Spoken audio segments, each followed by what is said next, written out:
Hey everyone, I'm Sarah, and we're going to talk about scalability, or what to do if Justin Bieber starts using your app and you blow up. Let's talk about Instagram and how it worked before Justin Bieber ruined it. User posts a picture, other users would like the picture, that data was pushed into a memory cache, and users could see a list of all the users who liked their picture. Then Justin Bieber came along, and this is how the process worked. Justin Bieber would post a picture, millions of other users, including me, I love Justin Bieber, they would like his image, and then there would be too much data retrieval and it would totally slow down Instagram. In fact, they memorized his digital ID because he was causing so many problems. And that's it. So how do you solve this problem of having millions of people use your app? Well, you could always have Facebook acquire your company and then hold all of your data in different data centers across the United States. And that's what happened to Instagram. And it was great. All of their data was in different regions all across the United States. But that also caused some other issues that they needed to solve. So there was a lot of asynchronous data retrieval. So if I posted in New York a comment, how would someone in California see it? So Facebook needed to find a way to keep their data consistent and also avoid request latency. One thing they did was denormalize their like counter. You might be wondering what denormalization is. You might also be wondering what normalization is. And normalization is something that you all have probably been doing, but not really realizing it. And the goal of normalization is to have the least redundant information possible. So you don't want to have a lot of join tables because that would just take up a lot of space. So let's talk about normalization, and I made this example app called Good Boy, which is kind of like Instagram for your pets. You can give your dog or whatever pet you put up there a pet, or you can like your dog or whoever's dog. So I just came up with some attributes that I thought that the different models could have. If you want to take a second to look over them. And then I thought about normalization. Okay, so there are 3 rules to normalization, 3 different levels really. For your data to be one normal form, you should have no repeating groups of data. For your data to be 2 normal form, all of your non-key attributes should be dependent on their primary key. For your data to be 3 normal form, all of your attributes should be directly dependent on their primary key. So here's my data schema for 3NF, 3 normal form data schema for puppy, for Good Boy. You could take a second to look it over. PK is primary key, FK is foreign key. And this all looks really neat. I feel really good about this. It looks really efficient. So why would you want to mess this up and denormalize and add redundancies? Well, maybe you want to improve your query performance. Maybe you want to fetch a list of all the puppies that belong to a particular owner. You might want to add an owner ID attribute to your puppy pick table. Or maybe you want to add some computations. Maybe you want to get the average amount of pets an owner's puppy receives.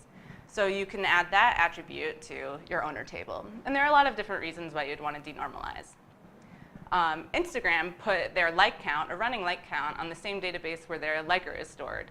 And this helped them keep their updates consistent, and they only had to make a single request for running likes.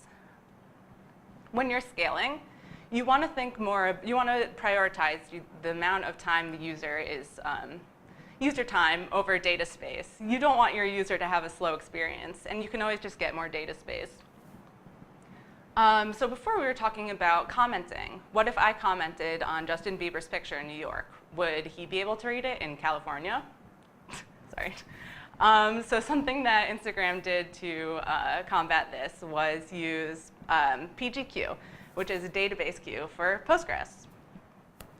You might think it's weird to use a queue in a database. Why would you want to use a queue?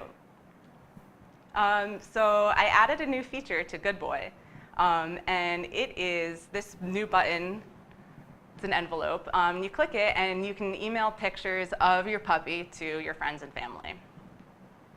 I might want to use a queue for this because I'm processing a lot of asynchronous requests, and it takes more than a second to email.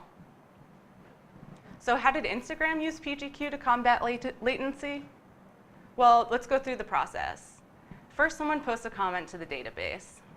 Then, the server inserts a cache invalidation entry to the database. And if you don't remember, a cache is a place to store your data temporarily with the idea that you'll be using it soon.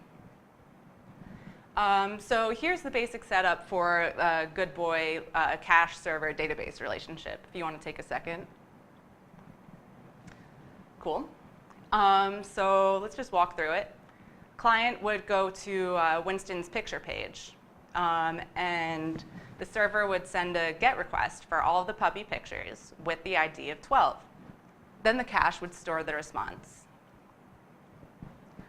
Using PGQ, you would want to drop that queue once the data changes. So yes, you would want to, when the cache no longer matches the value in the database, that's when you would want to invalidate it. And as you can see, the cache interacts with the client by sending continuous updates. So the database will update with that new comment and then end the cache invalidation entry.